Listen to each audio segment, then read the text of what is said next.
नाज़रीन आदाब, आप देख रहे हैं INN चैनल। मैं हूं शेख अहमद अली। आज की खास बात में हम देखेंगे बजट से जुड़ी खबरें, साथ ही कुछ और अहम खबरों पर हम डालेंगे सरसरी नज़र। सबसे पहले बात बजट की। वज़ीर फाइनेंस निर्मला सीतारामन ने आज माशी साल 2021-22 के सालाना मरकजी बजट पार्लियामेंट में पेश किया। इस बजट में आम लोगों के लिए कुछ भी खास नहीं है। इनकम टैक्स या बचत के कवायद में कोई बदलाव नहीं किया गया। किसान तहरीक को देखते हुए खेती के लिए बड़े ऐलानात की उम्मीद थी, लेकिन वैसा कुछ भी नहीं हुआ। बजट पर सियासत का असर दिखता है। इस साल आसाम, वेस्ट बंगाल, तमिलनाडु और केरल में इंतखाबात होने हैं। उनके लिए अलग अलग ऐलानात किए गए हैं, लेकिन पुडुचेरी के लिए, जहां कांग्रेस बरसर इख्तिदार है, उसके लिए बजट में कुछ भी नहीं है। आइए 2021 के बजट को समझते हैं। सबसे पहले टैक्स की बात करते हैं। बजट में ना तो पुराने टैक्स ढांचे में कोई बदलाव आया है और ना नए में। बस 75 साल से ज्यादा के बुजुर्गों को कुछ राहत मिली है। अगर उनकी कमाई सिर्फ पेंशन और ब्याज से हो रही है तो उन्हें इनकम टैक्स रिटर्न भरना होगा। हालांकि टैक्स कंप्लायंस आसान किया गया है। इनकम टैक्स रिटर्न में कैपिटल गेन, पोस्ट ऑफिस और बैंक से मिलने वाले ब्याज की जानकारी पहले से भरी होगी। अभी सैलरी टैक्स पेमेंट और टीडीएस की जानकारी पहले से भरी होती है। अभी तक 6 साल पुराने टैक्स मामले को रीअसेसमेंट के लिए खोला जा सकता था, इसे 3 साल कर दिया गया है। लेकिन 50 लाख या ज्यादा टैक्स चोरी का मामला है तो 10 साल तक रीअसेसमेंट किया जा सकेगा। छोटे टैक्स पेयर्स के लिए डिस्प्यूट रेजोल्यूशन पैनल बनाया गया है।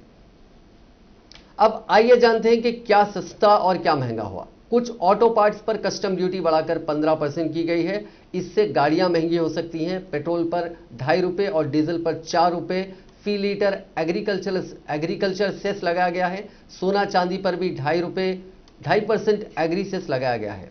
हालांकि इस पर इंपोर्ट ड्यूटी 12.5% से घटाकर 7.5% कर दी गई है। इंपोर्ट सेब, काबुली चना, मटर और मसूर पर भी सेस लगा है। हालांकि बजट में कहा गया है कि इन पर सेस से खरीदारों पर जायद बोझ नहीं बढ़ेगा। कोरोना को देखते हुए हेल्थ केयर के लिए 2,23,000 करोड़ रुपए मख्तस किए गए हैं। ये पिछले साल से 137% ज्यादा है। हेल्थ इंफ्रास्ट्रक्चर सुधारने के लिए आत्मनिर्भर स्वस्थ भारत योजना लाई गई है। इस पर 6 साल में 64,180 करोड़ रुपए खर्च किए जाएंगे। गांव में 17,000 और शहरों में 11,000 हेल्थ और वेलनेस सेंटर्स खोले जाएंगे। निमोनिया की निमोकॉकल वैक्सीन पूरे मुल्क में बच्चों को दी जाएगी। इससे 50,000 बच्चों की हर साल जान बचाई जा सकेगी। मुल्क भर में कोरोना वैक्सीन के लिए 35,000 करोड़ रुपए का फंड रखा गया है। मुल्क में 75,000 नेशनल हेल्थ सेंटर्स बनेंगे। 602 जिलों में क्रिटिकल केयर हॉस्पिटल शुरू किए जाएंगे। किफायती घरों के लिए होम लोन के ब्याज पर 1.5 लाख रुपए की एक्स्ट्रा छूट और 1 साल के लिए बढ़ा दी गई है। यह पहले से मिल रही 2 लाख रुपए की छूट के अलावा है।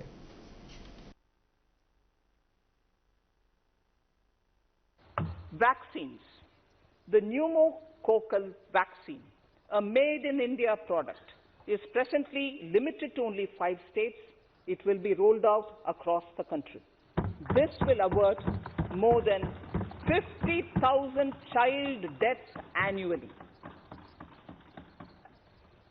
Honorable Speaker, I have provided 35,000 crores of rupees for COVID-19 vaccine in this year 21-22. I am committed to provide further funds if required.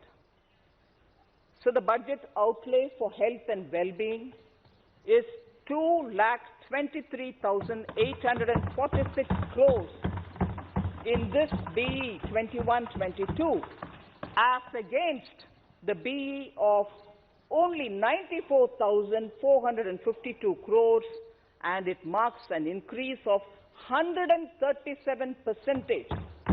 The details of the same are at Annexure 1 of the speech. The government led by the Prime Minister stretched its resources to deliver for most vulnerable sections of our society, the poorest of the poor, the Dalits, the tribals, the elderly, the migrant workers and our children.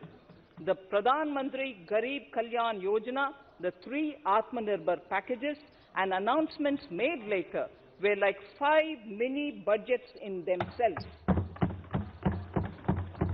The Atmanirbhar packages accelerated our pace of structural reforms, redefinition of MSMEs, commercialization of the mining sector, agriculture and labor reforms, privatization of public sector undertakings, one nation, one ration card, production-linked incentive schemes are some of the notable reforms carried out during this period.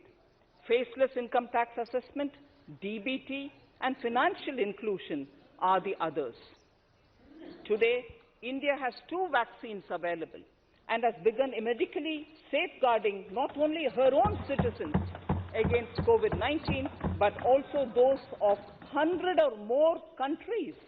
It is added comfort to know that 2 or नौकरी ढूंढने वाले नौजवानों के लिए budget में कोई अलग ऐलान नहीं है। हालांकि नए प्रोजेक्ट्स पर सरकारी खर्च 4,39,000 करोड़ से 34.5% बढ़ाकर 5,54,000 करोड़ रुपए किया गया है। इससे नए रोजगार निकलेंगे। कई हाईवे प्रोजेक्ट्स का भी ऐलान किया गया है, यहां भी लोगों को काम मिलेगा। ई कॉमर्स प्लेटफॉर्म वर्कर्स और कंस्ट्रक्शन वर्कर्स के लिए नया पोर्टल बनेगा। इस पर उनसे जुड़ी जानकारियां मौजूद होंगी। इससे उन्हें सोशल सिक्योरिटी बेनिफिट देने में आसानी होगी। हायर एजुकेशन कमीशन कायम किया जाएगा। 15,000 स्कूलों को मॉडल स्कूल बनाया जाएगा। 100 से ज्यादा सैनिक स्कूल खोले जाएंगे। लेह में सेंट्रल यूनिवर्सिटी बनेगी। आदिवासी इलाकों में 750 एकलव्य स्कूल खुलेंगे। इसके लिए 38 करोड़ रुपए खर्च होंगे। तालीम का मजमूई बजट 85,089 करोड़ से बढ़ाकर 93,224 करोड़ रुपए किया गया है।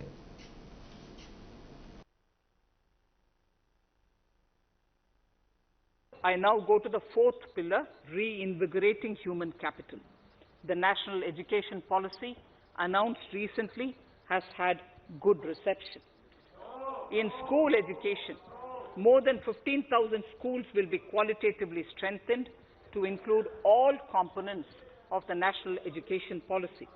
They shall emerge as exemplar schools in their regions, hand-holding and mentoring other schools to achieve the ideals of policy. 100 new Sainik schools will be set up in partnership with NGOs, private schools and states. Higher education. In budget 2019-20, I had mentioned about the setting up of a higher education commission in India. We would be introducing the legislation this year to implement the same. It will be an umbrella body having 4 separate vehicles for standard setting, accreditation, regulation, and funding. Many of our cities have various institutions, universities, and colleges supported by the Government of India. Hyderabad, for example, has about 40 major institutions. In 9 such cities, we will create a formal umbrella structure so that these institutions can have better synergy while also retaining their internal autonomy. A GLUE grant will be set aside for this purpose.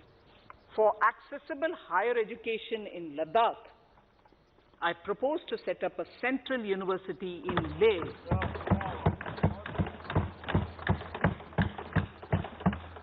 The other important projects to be माशी साल 2021-22 में खेती के लिए 16,50,000 करोड़ का खर्च दिया जाएगा। मौजूदा साल में ये 15 लाख करोड़ था। हालांकि किसान तहरीक को देखते हुए ज्यादा की उम्मीद की जा रही थी। ऑपरेशन ग्रीन स्कीम में जल्द खराब होने वाली 22 फसलें शामिल की जाएंगी। कोच्चि, चेन्नई, विशाखापट्टनम, पारादीप और पेटुआ घाट जैसे शहरों में 5 बड़े फिशिंग हार्बर बनेंगे। 1000 और मंडियों में इलेक्ट्रॉनिक तरीके से कारोबार होगा। उज्ज्वला स्कीम के तहत और 1 करोड़ घरों में रसोई गैस सिलेंडर का कनेक्शन दिया जाएगा। यह कनेक्शन खवातीन के नाम पर ही होगा। शहरी जल जीवन मिशन के लिए 2,87,000 करोड़ रुपए रखे गए हैं। हालांकि ये अगले 5 साल में खर्च होंगे। इस मिशन का मकसद सभी 4,378 शहरी इलाकों में घर घर तक नल के जरिए पानी पहुंचाना है। इससे 2,86,000 करोड़ घरों में नल लगेगा। वेस्ट मैनेजमेंट के लिए भी 1,78,000 करोड़ रुपए दिए गए हैं, जो 5 साल में खर्च होंगे। अगले 3 साल में 100 जिलों में पाइपलाइन से गैस की सप्लाई होगी। 10 लाख से ज्यादा आबादी वाले 42 शहरों में एयर पोल्यूशन से निपटने के लिए 2,217 करोड़ रुपए दिए गए हैं। One nation one ration card को 32 रियासतों में लागू किया गया है। 86% लोगों को इसमें कवर किया जा चुका है। गांव में इंफ्रास्ट्रक्चर मजबूत करने के लिए 40,000 करोड़ रुपए दिए गए हैं। इंतखाबी रियासतों में पुडुचेरी को छोड़कर बाकी सबके लिए अलग अलग ऐलानात किए गए, लेकिन तरजीह जुनूबी हिंद की रियासतों को दी गई है। तमिलनाडु में 1,03,000 करोड़ रुपए की लागत से 3,500 किलोमीटर लंबा हाईवे बनेगा। केरल में 1,100 किलोमीटर नेशनल हाईवे के लिए 65,000 करोड़ रुपए दिए गए हैं। आसाम में 1,300 किलोमीटर हाईवे के लिए 34,000 करोड़ का प्रोविजन किया गया है। सबसे ज्यादा चर्चे वाली रियासत वेस्ट बंगाल के लिए 25,000 करोड़ रुपए की लागत से 675 किलोमीटर हाईवे बनाने का प्रोविजन है। आसाम और वेस्ट बंगाल के टी वर्कर्स के लिए 1,000 करोड़ रुपए दिए गए हैं। इंश्योरेंस में एफडीआई की हद 49% से बढ़ाकर 74% की गई है। पहली बार बैरूनी ओनरशिप की भी इजाजत दी गई है। 2021-22 में एक सरकारी बीमा कंपनी और 2 सरकारी बैंकों का प्राइवेटाइजेशन भी किया जाएगा। हालांकि फाइनेंस मिनिस्टर ने उनके नाम नहीं बताए। अगले साल एलआईसी का भी आईपीओ लाया जाएगा। डिसइन्वेस्टमेंट के लिए 1,75,000 करोड़ रुपए का निशाना रखा गया है। 2020-21 के लिए 2,01,000 करोड़, माफ कीजिएगा 2,10,000 करोड़ का टारगेट था, जिसे रिवाइज करके 32,000 करोड़ किया गया। छोटी कंपनी के डेफिनेशन को बदला जाएगा। अभी तक 50 लाख रुपए तक इन्वेस्टमेंट और 2 करोड़ रुपए के सालाना टर्नओवर वाली कंपनी छोटी कहलाती थी। अब 2 करोड़ तक इन्वेस्टमेंट और 20 करोड़ तक टर्नओवर वाली कंपनी छोटी कंपनी होगी। इससे छोटी कंपनियों को खर्च पर ब्याज और वगैरह में जो छूट मिलती है वो उन्हें मिल सकेगी।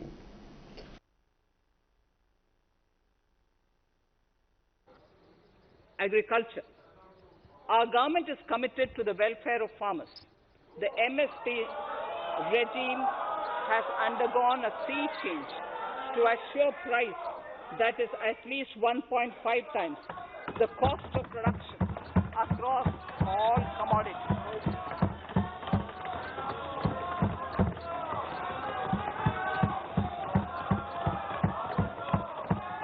The procurement has also continued to increase at a steady pace.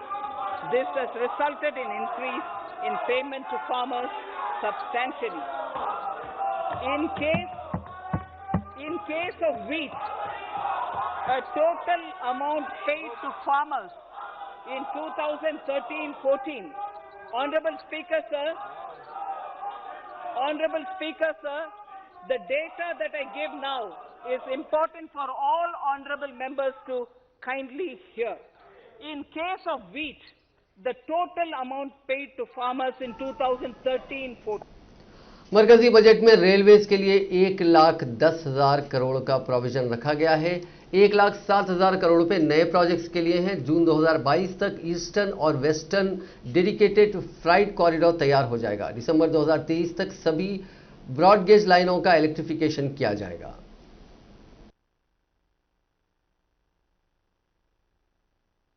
Indian Railways have prepared a National Rail Plan for India 2030. The plan is to create a future-ready railway system by 2030, bringing down the logistic costs for an industry is at the core of our strategy to enable Make in India. It is expected that Western Dedicated Freight Corridor and Eastern Dedicated Freight Corridor will be commissioned by June 2022. The following additional initiatives are also proposed.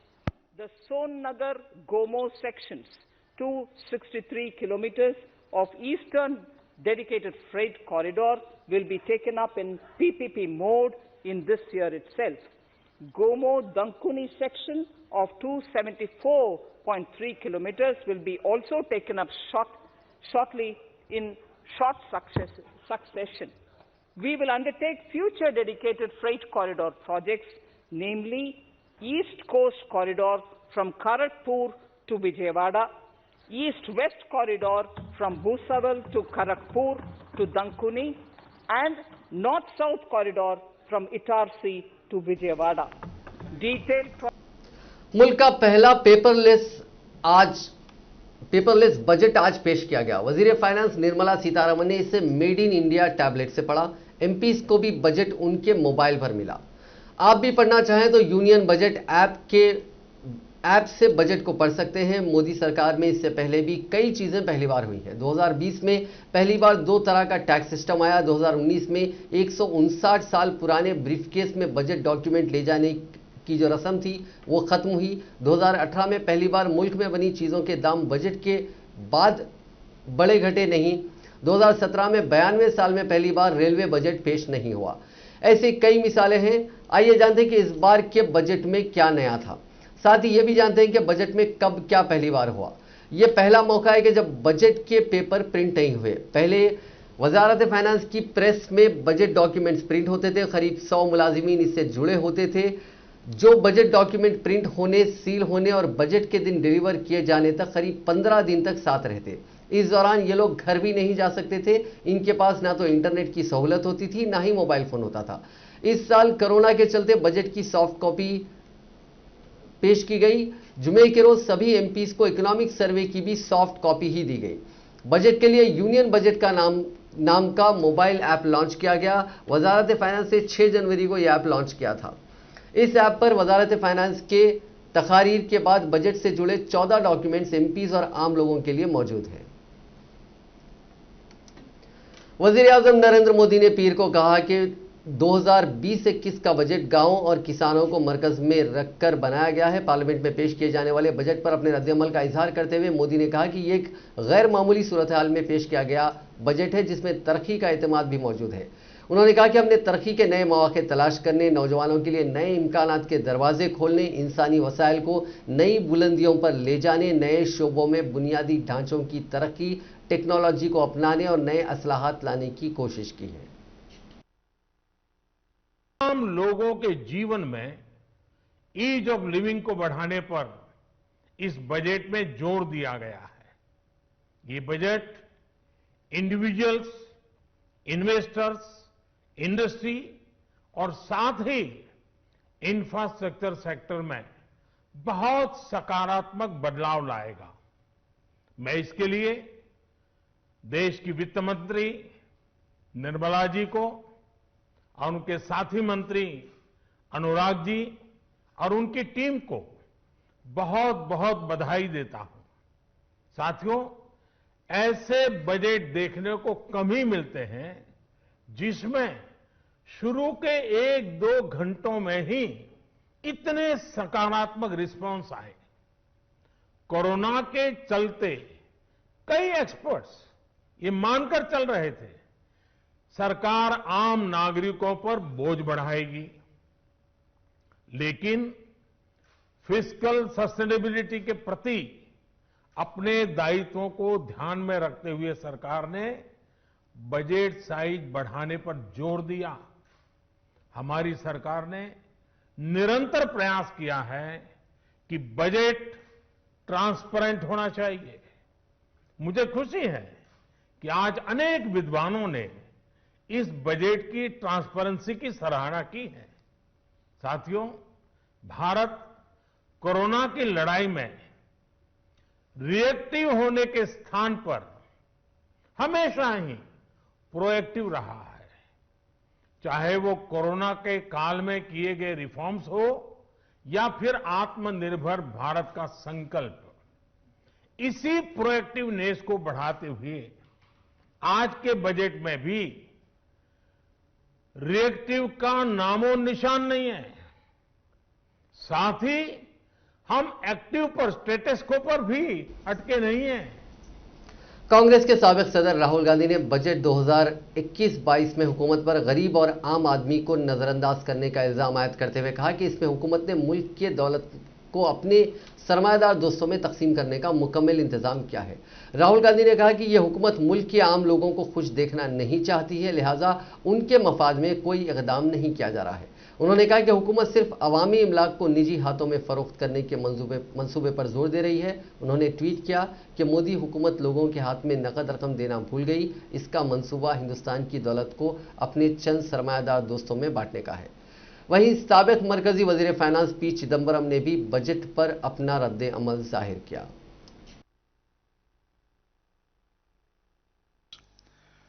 It is flat at rupees 3,47,088 crore, almost the same as a rupees 3,43,822 crore in the current year. The FM gave out a mind-boggling figure of rupees 2,23,846 crore for health, a breathtaking rise from the BE of the current year of rupees 94,452 crore. As I had warned, it was a conjurer's trick. She added the one-time cost of vaccination, rupees 35,000 crore, and, mark this, and the Finance Commission grants amounting to rupees 49,214 crore. She also included the allocations to the Department of Water and Sanitation.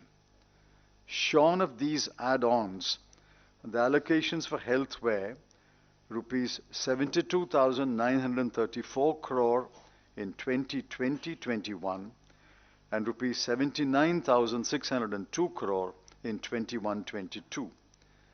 Given inflation, the increase is practically nil. However, on page 10 of the budget at a glance, the two numbers are very different. They are rupees 82,445 crore and rupees 74,602 crore, which means a reduction in expenditure from the level in the current year. What kind of additional health infrastructure can be built with this parsimonious allocation? आज के मरकजी budget के बारे में INN channel के bureau chief Habib Ali Jilani ने मशहूर economist Amirullah Khan से बात की। साथ ही federation of Telangana chambers of industries and commerce के सदर रमाकांत ईनानी ने भी बजट पर INN चैनल से खास बातचीत की।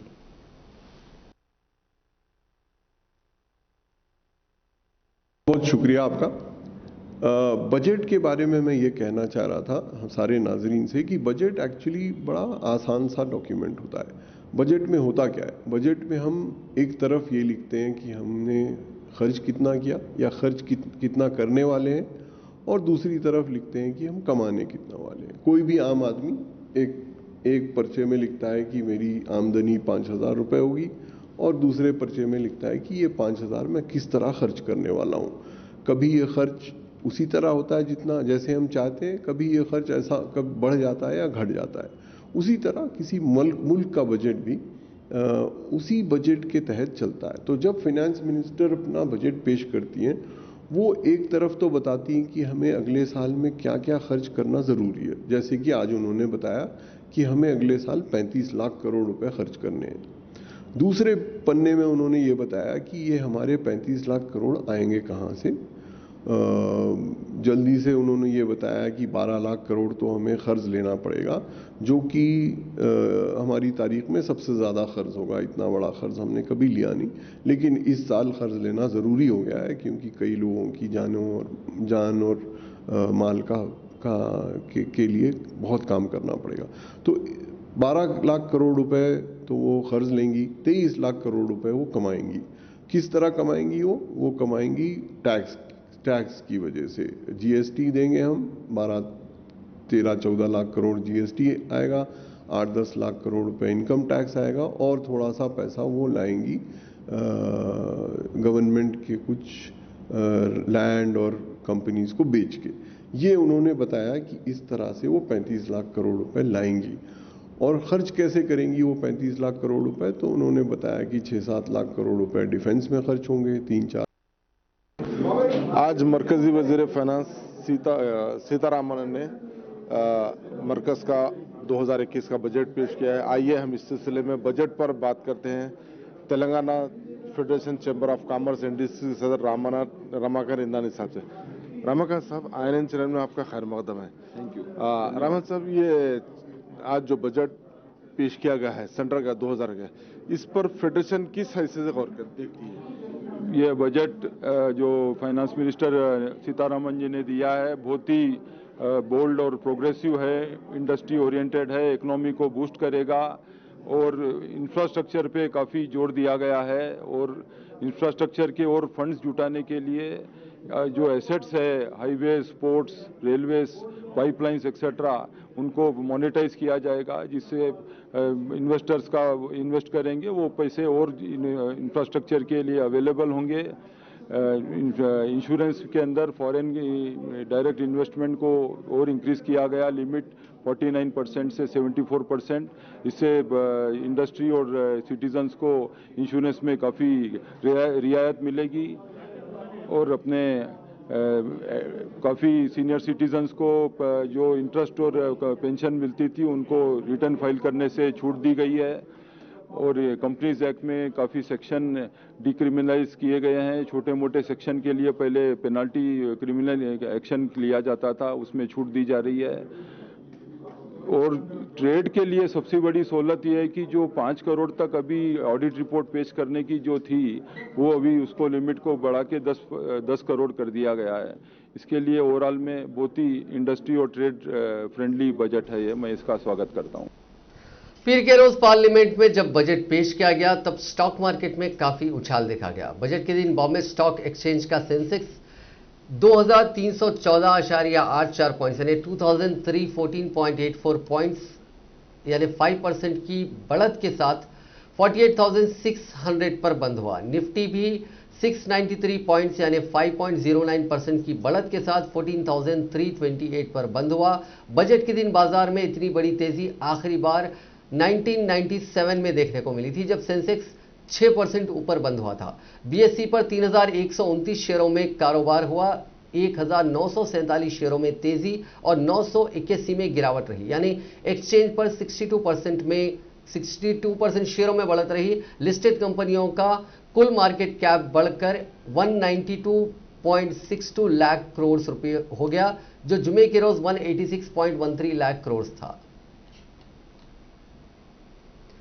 26 जनवरी की किसान ट्रैक्टर परेड में तशद्दुद के बाद हुकूमत ने सिंगू, टिकरी और गाजीपुर बॉर्डर पर इंटरनेट सर्विसेज बंद कर दी थी। अब इलेक्ट्रॉनिक्स और दूसरी जो मेटी ने ट्विटर को 250 अकाउंट ब्लॉक करने के अहकाम दिए हैं। इन अकाउंट से मोदी किसानों का जो किसान अपना मैसेज पास करें अपने एजिटेशन के बारे में, इसको शायद रोकना चाहती है। साथ ही 30 जनवरी को ये अकाउंट झूठे, उकसाने और डराने वाले ट्वीट कर रहे थे, ऐसा इल्जाम लगाया गया है। किसान कायदीन का कहना है कि इनमें संयुक्त किसान मोर्चा के अलावा कई किसान कायदीन के ट्विटर अकाउंट शामिल है। किसान एकता मोर्चा के ट्विटर अकाउंट के ऑर्गेनाइजर बलजीत सिंह ने बताया कि यह कार्रवाई पीर के रोज दोपहर 2:30 बजे के करीब हुई। बलजीत कहते हैं कि हमारे सोशल मीडिया नेटवर्क के जरिए किसानों से जुड़े मुद्दे रोजाना ट्विटर पर ट्रेंड कर रहे थे, ये उनकी आवाज को दबाने की कोशिश है। वहीं इस मामले को लेकर ट्विटर ने कहा कि कानूनी जरूरतों के तहत इन अकाउंट्स पर हिंदुस्तान में बैन लगाया जा रहा है।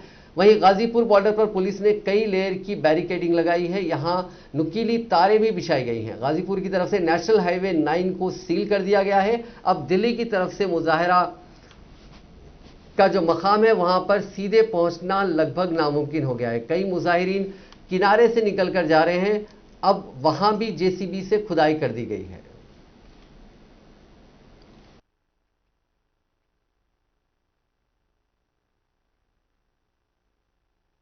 फोन पर बात हुई मेरी और किसी ने जानकारी दी कि बजट में कुछ नहीं है, सेस जरूर उसमें लगाया लेकिन उससे फिर बढ़ेगा, ठीक है। और कर्जा देने की ज्यादा बात करी, कर्जा अगर ज्यादा देंगे तो किसान तो नुकसान में जाएगा पूर्ण। फसलों के दाम की बात होनी चाहिए, बिजली फ्री की बात होनी चाहिए, उस पर कितना हुआ है, ये जो सारी चीजें हैं तो उसमें है नहीं कुछ, उसमें नहीं। वो जब बातचीत हुई तो उसमें सरकार ने कहा था कि हम उसको पूर्ण रूप से खत्म करेंगे, उसको ये कहा था। अभी सरकार बातचीत करेगी क्या उसमें। म्यांमार की मिलिट्री ने इतवार देर रात 2 बजे तख्ता पलट कर दिया। मुल्क में पिछले 10 साल से जमहूरी हुकूमत थी, जबकि इससे पहले 2011 तक वहां फौजी हुकूमत थी। मिलिट्री के तख्ता पलट के दौरान किसी मौत की खबर तो नहीं है, लेकिन मुल्क में 48 साल तक फौजी हुकूमत झेल चुकी म्यांमार की जनता इससे दुखी है। एक जो पॉपुलर वहां की कायद है आंग सान सू की और प्रेसिडेंट विन मिंट समेत कई कायदीन को मिलिट्री ने अरेस्ट कर लिया है। नाज़रीन, आज की इस खास बात में बस इतना ही। आपसे कल मुलाकात होगी नई खबरों के साथ, नए एनालिसिस के साथ। फिलहाल दीजिए इजाजत। खुदा हाफिज।